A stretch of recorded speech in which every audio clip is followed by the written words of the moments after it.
रानो चिड़िया पर 3 बेटी थी, जिस वजह से उसका पति उसे छोड़कर चला गया था। तब से रानो चिड़िया अकेले ही अपनी बेटियों का गुजारा करती। इस बार रानो चिड़िया ने फूलों की दुकान लगाई थी। अरे अमीर पक्षियों, मेरी दुकान से भी थोड़ा सामान खरीद लो, मैं बड़ी दुकानों से सस्ते में दे रही हूँ।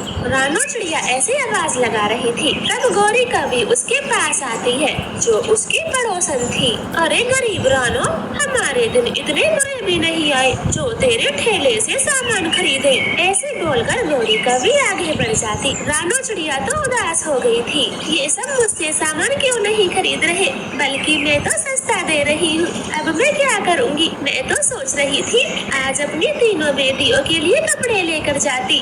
ऐसे सोचते सोचते शाम हो गई थी, मगर रानो का तो थोड़ा भी सामान नहीं बिच पाता। वो उदास मन से घर चली जाती है।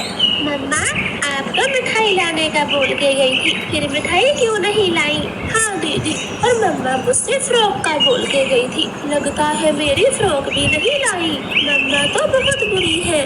गुड़िया लीली, तुम दोनों चुप कर जाओ। मम्मा हारी थकी काम से आई है और तुम दोनों अपनी शिकायतें लेके बैठ गई। अपनी बड़ी बहन की बातें सुन वो दोनों तो चली जाती है। मम्मा, आप बिल्कुल चिंता ना करें, गुड़िया और लाली तो अभी बहुत छोटी है, वो कुछ भी बोलती है। नहीं राधा बेटी, गुड़िया लाली ने ठीक ही तो कहा, मैं बहुत बुरी हूँ। दीपावली के दिन भी उनके लिए कुछ नहीं ला पाई, मैं बहुत बुरी हूँ। लेकिन मम्मा, इसमें आपकी कोई गलती नहीं, आप खाना खा के सो जाएं।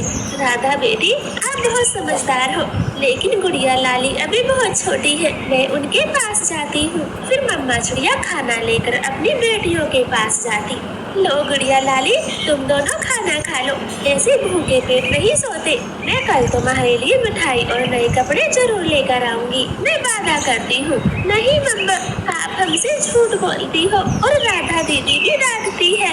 नहीं नहीं, इस बार मैं पक्का आपके लिए मिठाई और कपड़े लाऊंगी, तुम अच्छे बच्चों की तरह खाना खाओ। ऐसे समझाकर वो अपनी बेटियों को खाना खिलाती और सब सो जाते हैं। सुबह होते ही रानो की बड़ी बेटी बोलती, मम्मा मैं भी आपके साथ चलूंगी। नहीं राधा बेटी, अभी आप बहुत छोटी हो, तुम घर पे रहकर बहनों का ध्यान रखो। नहीं मम्मा, गुड़िया और लाली के लिए सामान भी तो लाना है, मैं आपके साथ जरूर चलूंगी। रानो चिड़िया मान जाती है। फिर दोनों जंगल जाकर ढेर सारे फूल तोड़ कर लाती और जल्दी जल्दी अपने ठेले पर बैठ जाती। राधा बेटी, हमने इतने सारे फूल तो तोड़ लिए, लेकिन इनमें से कुछ भी नहीं बिच पाएंगे, सब बड़ी दुकानों से खरीदते हैं। अपनी मम्मा की ये बात सुनकर राधा चिड़िया भी दुखी हो गई थी और पक्षियों के पास जा जाकर विनती करती, अरे आंटी जी, आप मेरी मम्मा से फूल खरीद लो, हमारे फूल बहुत अच्छे हैं। अरे बेटी, मैंने तो फूल पहले ही खरीद लिए, अब मैं और नहीं लूंगी। हरियाली की ये बात सुन छोटी राधा कबूतर के पास जाती और उससे भी विनती करती, कबूतर अंकल, मेरे फूल खरीद लो, हमारे फूल सस्ते और सबसे अच्छे हैं। अरे बेटी, मैंने फूल अभी अभी खरीदे हैं, अगर आप थोड़ी देर पहले आती तो मैं तुमसे ही दिए और फूल खरीदता, मुझे माफ करना। अपनी बेटी को सब पक्षियों से विनती करते देख रानो चिड़िया बहुत उदास हो गई थी। वो खुद को कोसने लगती है, हे भगवान, ये तो क्या कर रहा है? मेरी छोटी सी बेटी कैसे सब पक्षियों से विनती कर रही है, लेकिन कोई भी फूल खरीदने को तैयार नहीं, मैं क्या करूं? इस तरह से सुबह से शाम हो गई थी, उनके बस कुछ ही दिए बिच पाए थे। वो दोनों उदास मन से घर जाती है। दीदी, लगता है आज आपके फूल और दिए सारे बिच गए, आप दोनों जो गई थी। नहीं नहीं गुड़िया बेटी, आज हमारे थोड़े ही फूल बिच पाए हैं, मैं शर्मिंदा हूँ, लेकिन दीदी तो कह कर गई थी वो आज सारे दिए और फूल बेचेगी और हमारे लिए मिठाइयाँ और नए कपड़े लाएगी। हाँ गुड़िया, कहा था, लेकिन दिवाली के अभी कई दिन बाकी है और तुम कल देखना, हमारा इससे भी ज्यादा सामान बिचेगा और हम तुम्हारे लिए फ्रॉक और मिठाइयाँ जरूर लाएंगे। ऐसे राधा अपनी बहनों को समझा देती है। वो सब खाना खा के सो जाते हैं और अगली सुबह फिर से फूल और दिए बेचने जाते। लगातार 2-3 दिन ऐसे ही बीत गए थे। आज दीपावली का दिन था। राधा ने अपनी मम्मा को सुबह सवेरे ही जगा दिया था। चलो मम्मा, आज जल्दी ही फूल तोड़ कर लाते हैं और बाजार में सबसे पहले जाएंगे।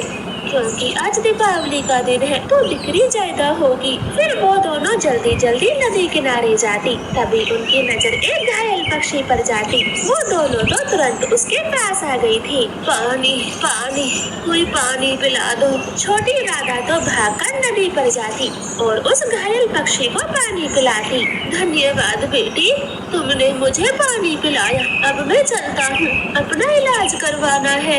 ऐसे बोलकर वो पक्षी उड़ जाता है। वो दोनों माँ बेटी नदी किनारे से टोकरी भर के फूल तोड़ती और बाजार जाकर बेचना शुरू करती। आज उन्होंने सब दिनों से ज्यादा फूल तोड़े थे। वो अपना ठेला भर के बैठ जाती है। तभी उनकी दुकान पर एक अमीर पक्षी आता। अरे चिड़िया, आज हमारी मालकिन का जन्मदिन और दिवाली है तो हमें ढेर सारे दिए और फूल चाहिए होंगे। शायद ये भी कम पड़ सकते हैं। जी सेठ जी, आप ये सारे दिए और फूल ले ले और अपना एड्रेस दे दे। मैं बाकी फूल और दिए आपके घर पहुंचा दूंगी। फिर वो अमीर पक्षी रानो को एड्रेस और रुपए देकर चला जाता। वो दोनों माँ बेटी तो बहुत खुश थी।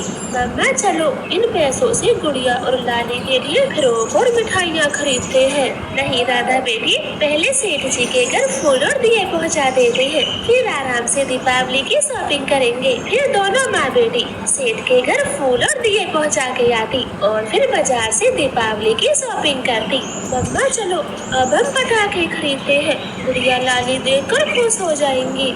ऐसे वो दीपावली का सभी सामान लेकर घर आती। उसकी दोनों छोटी बेटी तो बहुत खुश थी। रानो पूरे घर को दीपों से सजा देती और तीनों खुशी खुशी दीपावली का त्योहार मनाती। subscribe my channel, please subscribe my channel, please subscribe my channel, please subscribe my channel.